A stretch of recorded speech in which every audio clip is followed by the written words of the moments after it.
Hello दोस्तों, welcome back to Back Benchers. मैं हूं रितेश और हम बात कर रहे थे रीजनिंग की। देखिए, आज का जो हमारा टॉपिक है बहुत ही इजी सा टॉपिक है जिस पे हमें क्वेश्चंस मिलते हैं एग्जाम्स में। देखिए, वो टॉपिक है हमारा एनालॉजी। ठीक है, अगर मैं एनालॉजी वर्ड की बात करूं यानी लिटरली वर्ड के मीनिंग की बात करूं का इसका अर्थ क्या होता है, इसका मीनिंग क्या होता है, तो इसका मीनिंग होता है सिमिलैरिटी।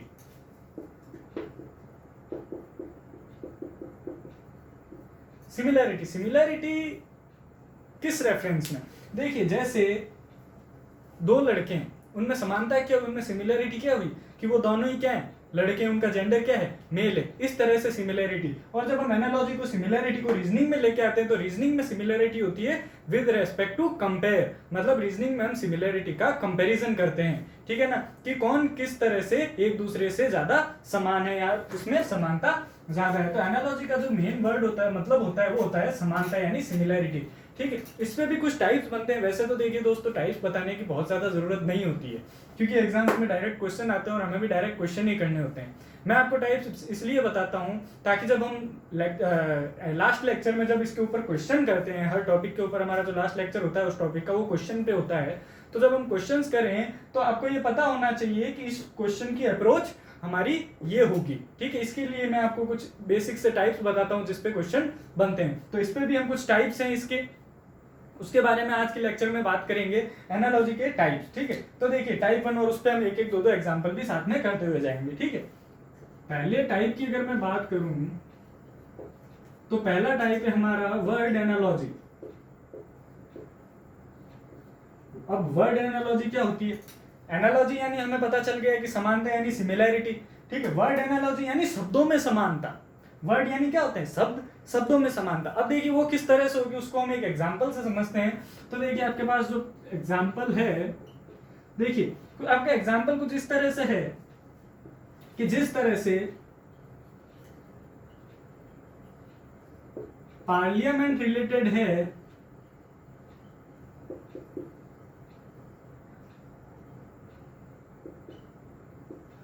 ग्रेट ब्रिटेन से, उसी तरह कांग्रेस किससे रिलेटेड है? आपके ऑप्शन है इंडिया, बी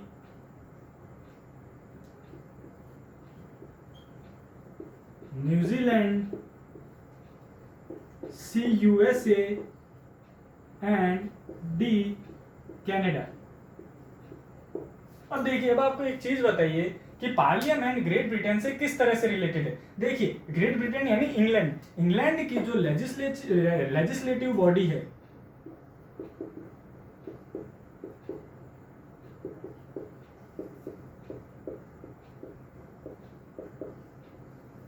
इंग्लैंड की जो लेजिस्लेटिव बॉडी यानी कि जो उनकी जो लेजिस्लेटिव असेंबली है, संविधान, वो जो सांसद है उनकी, उन्हें वहां पर पार्लियामेंट कहा जाता है इंग्लैंड के अंदर। हमारे यहाँ पर भी आपको पता हो तो इंडिया में भी जो लेजिस्लेटिव असेंबली है उससे हमारा जो संसद है उसे पार्लियामेंट ही कहा जाता है। संसद को ही इंग्लिश में पार्लियामेंट कहा जाता है। उसे पार्लियामेंट ऐसा इसलिए कहा जाता है क्योंकि अगर आप लोगों को पता हो तो हमारा जो parliamentary system form of government है वो हमारा इंग्लैंड से ही लिया गया है। ठीक है, उसी तरह अगर मैं कांग्रेस की बात करूं तो किस देश की लेजिस्लेटिव असेंबली को यानी कि लॉ मेकिंग असेंबली को कांग्रेस कहा जाता है? तो इंडिया की तो हमें पता है क्या कहते हैं, पार्लियामेंट। हमें ये पता है कि यूएसए की संसद को कांग्रेस कहते हैं, वहां पर कांग्रेस कहा जाता है यूएसए में।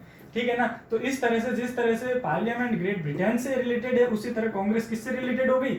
यूएसए से। तो हमारा आंसर क्या हो जाएगा इसमें? यूएसए। कई बार इसमें इस तरह के क्वेश्चन आते हैं जिसमें आपका जनरल नॉलेज भी चेक कर लिया जाता है। ठीक है, जैसे पार्लियामेंट आपको पता होना चाहिए कि यूके की लॉ मेकिंग बॉडी यानी लेजिस्लेटिव असेंबली को क्या कहा जाता है? पार्लियामेंट कहा जाता है। और यूएसए की असेंबली को कांग्रेस कहा जाता है।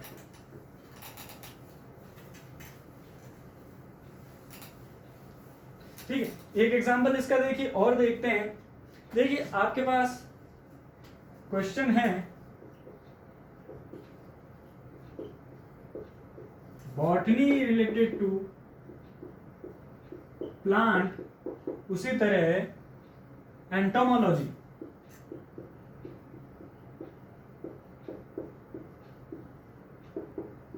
किससे रिलेटेड है? आपके पास ऑप्शन है snakes, B insects, C birds and D है आपके पास जर्म्स। देखिए हमें पता है कि बॉटनी का मतलब होता है स्टडी ऑफ प्लांट्स, ठीक है ना। इसके अंदर हम जो पेड़ पौधे होते हैं उनकी स्टडी करते हैं, उनकी साइंस को क्या कहते हैं? बॉटनी कहते हैं। उसी तरह ये पूछा है कि एंटोमोलॉजी किससे रिलेटेड है। देखिए ये भी सेम क्वेश्चन है, ये आपका जीके यानी जनरल नॉलेज भी चेक कर रहा है रीजनिंग के अंदर, ठीक है। इस तरह के क्वेश्चन हमें देखने को मिलते हैं, नहीं तो हमें सिंपल वर्ड एनालॉजी भी मिल जाती है कई बार, लेकिन मैं आपको थोड़े से अच्छे क्वेश्चन करवा रहा हूँ। एंटोमोलॉजी जो होती है, देखिए स्नेक्स जो होते हैं, स्नेक देखिए वैसे तो एंटोमोलॉजी जो होती है वो इंसेक्ट्स की जो स्टडी होती है, इंसेक्ट्स यानी कीड़े मकोड़ों की जो विज्ञान होता है उसको कहते हैं एंटोमोलॉजी, यानी कीड़े मकोड़ों के ऊपर जो हम रिसर्च करते हैं, जो भी उनके ऊपर पढ़ते हैं, वो सब किसमें होता है? एंटोमोलॉजी ब्रांच के अंदर। अब देखिए स्नेक्स जो होते हैं वो रेप्टाइल्स होते हैं, तो इसलिए उन्हें हम एंटोमोलॉजी में नहीं डालते हैं, ठीक है। तो इसका आंसर हो जाएगा हमारा इंसेक्ट्स, ठीक है। इस तरह से वर्ड एनालॉजी में आपके पास क्वेश्चन आ सकते हैं कि एक वर्ड दूसरे वर्ड से जिस तरह से रिलेटेड है, सिमिलर है, उसी तरह आपको दूसरी सिमिलरिटी ढूंढ के बतानी होगी, ठीक है। देखिए इस पे एक क्वेश्चन हम और कर लेते हैं। देखिए आपके पास क्वेश्चन है, आपको x दिया हुआ है, उसके बाद आपसे पूछा है डिस्टेंस, एंड देन आपके पास दिया हुआ है किलोग्राम, एंड देन आपके पास दिया हुआ है y, ठीक है। आपके ऑप्शन देखिए, फर्स्ट यानी कि फर्स्ट ऑप्शन है जिसके अंदर 4 अलग ऑप्शन है, A far, B metre, C travel and D दिया हुआ है आपका यूरोप। उसी तरह सेकंड ऑप्शंस आपके दिए हुए हैं, ए, इसको 1 2 3 से डिनोट कर लेंगे हम। 1 दिया हुआ है आपके पास हैवी, सेकंड दिया हुआ है आपके पास वेट, थर्ड आपके पास दिया हुआ है आउंस, और फोर्थ दिया हुआ है ट्रेवल।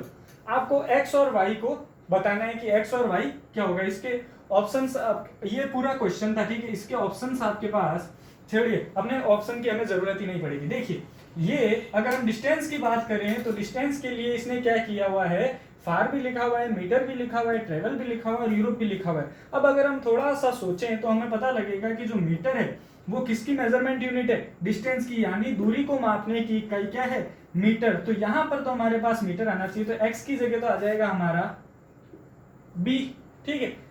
अब जिस तरह से यहां पर कंपैरिजन हमने सिमिलरिटी देखी है, यानी हमने मेजरमेंट यूनिट का देखा है, तो उसी तरह किलोग्राम है, किलोग्राम को कौन मापता है, किलोग्राम किसकी यूनिट है, वेट की। भाई किसका कितना वेट है ये हम किस में मापते हैं, किलोग्राम में। अब देखिए वैसे तो आउंस भी होता है, लेकिन अगर हम इसकी बात करें तो ये हमारी ऐसा यूनिट, यानी इंटरनेशनल स्टैंडर्ड से, इंटरनेशनल स्टैंडर्ड्स में डिस्टेंस मीटर में मापी जाती है और जो वजन है वो किस में मापा जाता है, किलोग्राम में। तो इसने क्वेश्चन में किलोग्राम यहाँ पर इसीलिए दिया गया है कि आपको कौन सी यूनिट लेनी है, ऐसा यूनिट लेनी है। तो ऐसा यूनिट के हिसाब से वेट की यूनिट कौन सी है, किलोग्राम। तो ये क्या हो जाएगा, वेट हो जाएगा इसका आंसर, इसका बी और 2, ये आपका ऑप्शन का आंसर हो जाएगा। एक्स के लिए आ जाएगा मीटर और वाई के लिए आ जाएगा वेट।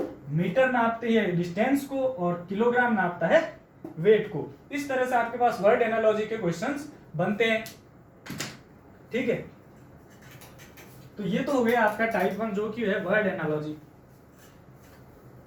ठीक है। अब जिस तरह से वर्ड में एनालॉजी होती है यानी वर्ड्स में सिमिलरिटी होती है, उसी तरह से नंबर्स में भी सिमिलरिटी होगी, ठीक है। तो हमारा टाइप 1 तो था वर्ड एनालॉजी। जो अगर हम टाइप 2 की बात करें तो वो हमारा हो जाता है नंबर एनालॉजी।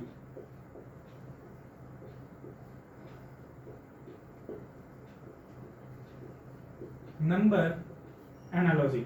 जिस तरह से हम इस पिछले टाइप में वर्ड में सिमिलैरिटीज ढूंढ रहे थे, कंपेयर कर रहे थे, उसी तरह अब हम इसमें किसमें करेंगे, नंबर्स के अंदर। ठीक है, इसके अगर हम एग्जाम्पल की बात करें तो देखिए आपके पास एक एग्जाम्पल है 3 2 5 2 4 0 4 4। सिमिलैरिटी आपको देखनी है 5 7 5 7, ये आपको दिखाना है, पता करना है। आपके ऑप्शंस हैं देखिए 9 0 9 9, डी है आपके पास 5 7 5 6, सी है आपके पास 5 4 6 9, एंड डी है आपके पास 9 6 5 5।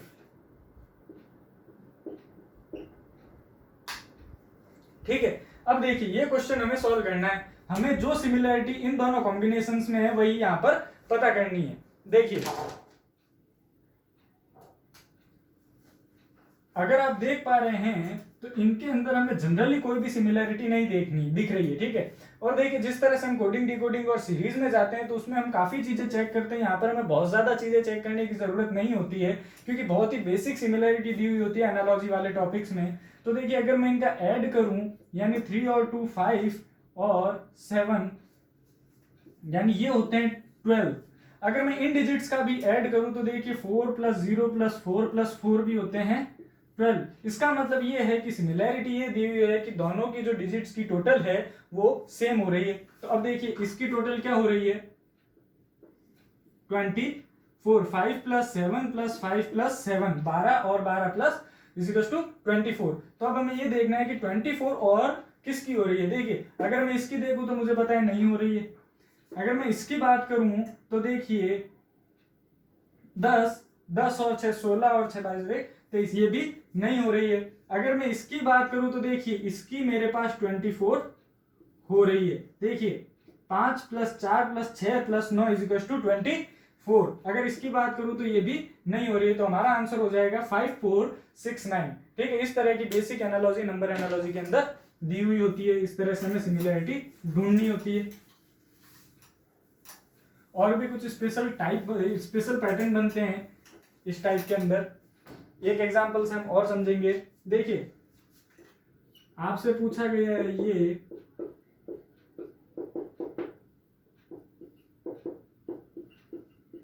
अब देखिए इस क्वेश्चन में हमें ऑप्शन की भी जरूरत नहीं पड़नी चाहिए। देखिए अगर मैं इसकी बात करूं इस पेयर की तो देखिए इसमें सिमिलैरिटी क्या दी हुई है, यहाँ पर है आपके पास 10 एंड यहाँ पर है आपके पास 1000, यानी कि ये इसका क्या हो जाएगा क्यूब है। 10 का क्यूब कितना होता है 1000, तो इसमें ये दिया हुआ है ये क्यूब है। अब हमें उसी तरह ये पता लगाना है कि 1331 यानी 1331 जो है वो किसका क्यूब है। तो देखिए दोस्तों 1331 जो होता है वो होता है 11 का क्यूब। तो यहाँ पर जो आंसर हो जाएगा वो हमारा हो जाएगा 11।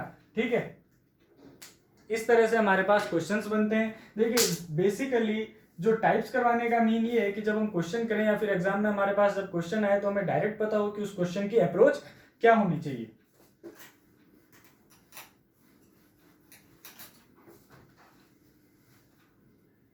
ठीक है, चलिए जो हमारा अगला टाइप है वो है हमारा अल्फाबेट एनालॉजी। देखिए हमने वर्ड कर लिया, नंबर कर लिया, अब आती है हमारे पास एनालॉजी अल्फाबेट्स की।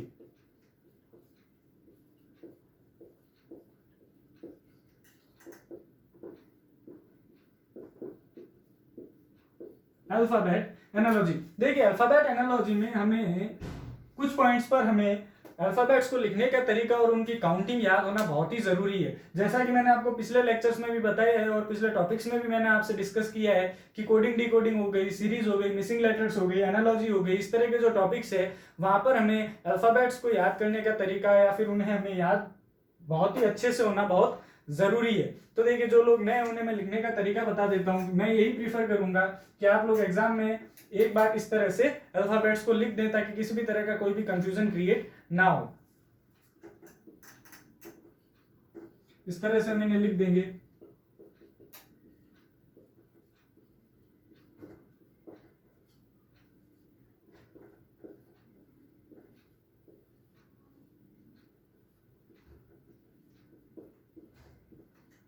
ये ए से एम तक और एन से जेड तक, ठीक है। इस तरह से हम इनको लिख के इनकी काउंटिंग कर देंगे।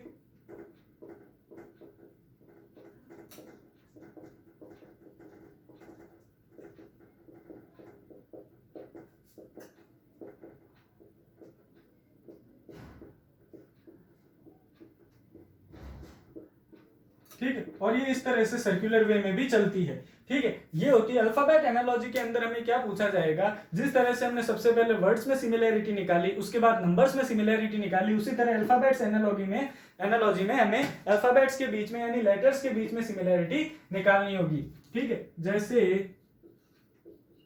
एग्जाम्पल की अगर मैं बात करूं तो देखिए आपके पास एग्जाम्पल है, ममता को लिखा हुआ है REPVB,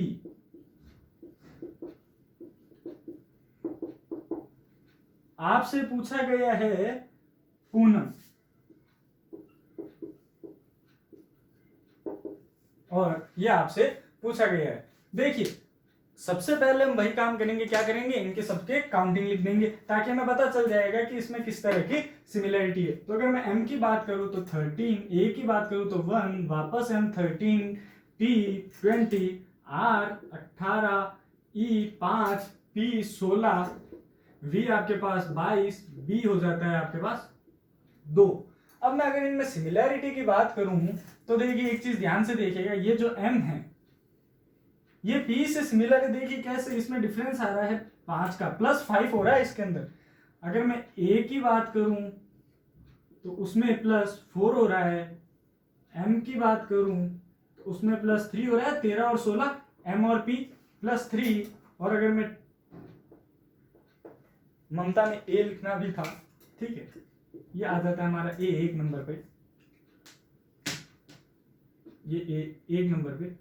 अगर मैं T की बात करूं तो उसमें देखिए 20 और 22 यानी +2, और अगर मैं A की बात करूं तो A और B यानी +1।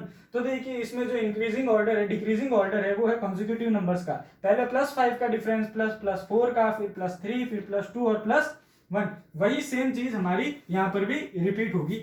देखिए P के लिए है 16, U के लिए है 21, N के लिए है 14, A के लिए 1, M के लिए 13।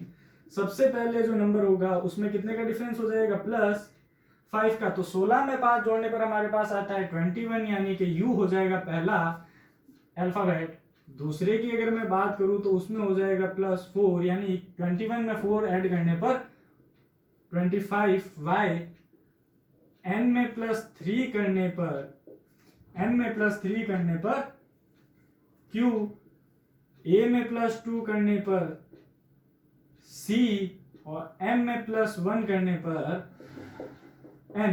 तो जो हमारा आंसर हो जाएगा UYQCN, ये हो जाएगा हमारा आंसर। इस तरह के क्वेश्चन भी हमें अल्फाबेट्स एनालॉजी में देखने को मिलते हैं, ठीक है।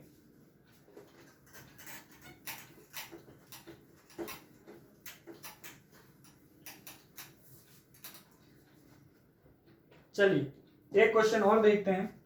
देखिए आपके सामने क्वेश्चन दिया हुआ है,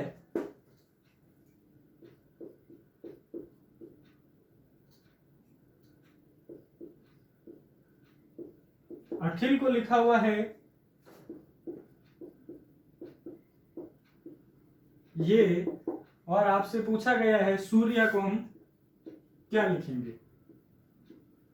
अब देखिए इसमें हम देख पा रहे हैं जैसा कि हमें यहाँ पर अल्फाबेट्स के काउंटिंग लिखने की जरूरत नहीं पड़ेगी। क्यों नहीं पड़ेगी, क्योंकि देखिए सबसे पहले इसमें कितने डिजिट है, 5, इसमें भी 5, ठीक है। दूसरी बात, इसमें जो लेटर्स है वो सारे के सारे इसमें भी मौजूद है। इसका मतलब इसके अंदर कुछ ना कुछ अरेंजमेंट किया गया है जिससे ये हमारे पास मिला है कोड, ठीक है। तो इसलिए क्योंकि अगर यहाँ पर लेटर्स चेंज होते तो फिर हम कोड काउंटिंग पर जाते, ठीक है। इसमें हमें काउंटिंग की जरूरत नहीं है क्योंकि ये सारे लेटर्स इसके अंदर प्रेजेंट है, मौजूद है। देखिए अगर मैं अखिल की बात करूं और ये मैं लिखता हूं KAHLI, तो देखिए इसमें रिलेशन अगर मैं देखूं तो H यानी जो बीच वाला जो लेटर है वो तो ऐसे के ऐसे बीच में लिखा है, बाकी को क्रॉस कर दिया इन्होंने, इस तरह से लिखा हुआ है, ठीक है। तो इसकी अगर मैं बात करूं तो इसमें भी सेम पैटर्न ही रहेगा, क्योंकि हम एनालॉजी कर रहे हैं, एनालॉजी का मतलब ही सिमिलैरिटी होता है। ये इस तरह से हो जाएगा U S R as it is A and Y, इस तरह से। तो U S R A Y हो जाएगा इसका आंसर, ठीक है। तो कुछ इस तरह के जो क्वेश्चंस हैं वो बनते हैं अल्फाबेट एनालॉजी में, ठीक है। अब अगला जो हमारा पैटर्न बनता है, देखिए सबसे पहले हमने की वर्ड एनालॉजी, ठीक है, जिसमें वर्ड्स के बीच में सिमिलरिटी देखी हमने। उसके बाद की हमने लेटर नंबर एनालॉजी, उसके बाद हमने की अल्फाबेट्स या फिर लेटर एनालॉजी, ठीक है। अब हम जो करेंगे वो है लेटर नंबर एनालॉजी।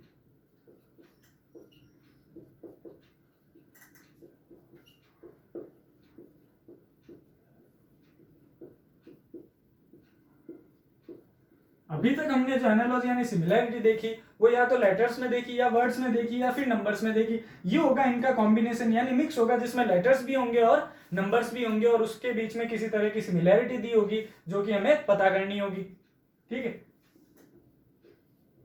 वही एग्जाम्पल से हम चीज को समझेंगे, ठीक है। तो आपका जो पहला एग्जाम्पल है, देखिए वो एग्जाम्पल दिया हुआ है, डी को लिखा हुआ है, डी में सिमिलरिटी दी हुई है 10 एंड एच आई में उसी तरह की सिमिलरिटी हमें पूछी है, ठीक है। अब सबसे पहले हम वही काम करेंगे, इनकी लिख देंगे काउंटिंग, क्योंकि 10 आया है, नंबर में आया है, इसका मतलब इसके अंदर काउंटिंग से हमारे साथ कोई ना कोई ऑपरेशन किया गया है जिसकी वजह से आया है 10। तो देखिए डी आता है 4 पर, ई आता है 5 पर। अब हम देखेंगे 4 और 5 से 10 किस तरह से आया। अगर मैं इनको ऐड करूं, सब्ट्रैक्ट करूं, माइनस करूं, डिवाइड करूं तो 10 नहीं आ रहा है। लेकिन देखिए अगर मैं 4 को 5 से मल्टीप्लाई कर दूं और उसके बाद उसका हाफ कर दूं यानी डिवाइडेड बाय 2 कर दूं तो मेरे पास 10 आ जाएगा, ठीक है। उसी तरह अगर मैं h और i का देखूं तो देखिए h आता है 8 पर, i आता है 9 पर।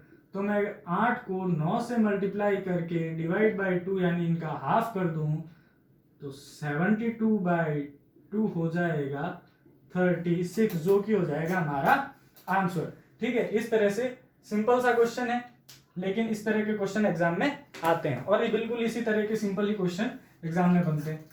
एक एग्जांपल इसका हम और देखेंगे। देखिए अगला क्वेश्चन है आपके पास,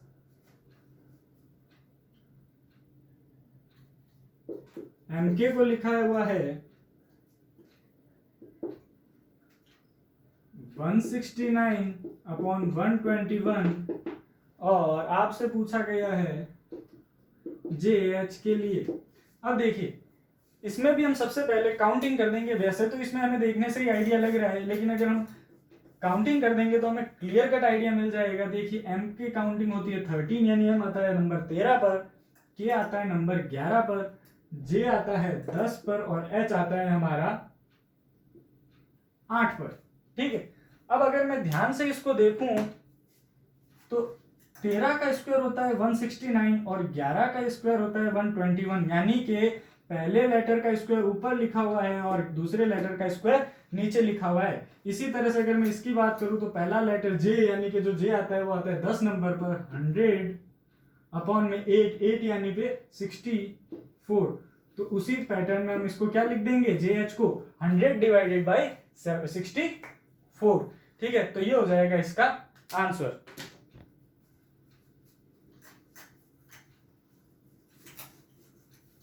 ठीक है, एक एग्जांपल हम इसका और देखते हैं। देखिए आपके पास है रैक को लिखा हुआ है 33, आपसे पूछा गया है बॉटल, ठीक है। अब देखिए सबसे पहले वही नंबर्स में पूछा गया है तो हम इनकी क्या कर देंगे, काउंटिंग कर देंगे। आर आता है 18, A1, C3, K11। अब देखिए अगर आपको इससे आइडिया लग रहा हो तो देखिए 33 इनको मल्टीप्लाई करने से तो 33 नहीं आएगा, ठीक है। तो अगर मैं इनको ऐड करके देखूं तो क्या ऐड करने से 33 आ रहा है। देखिए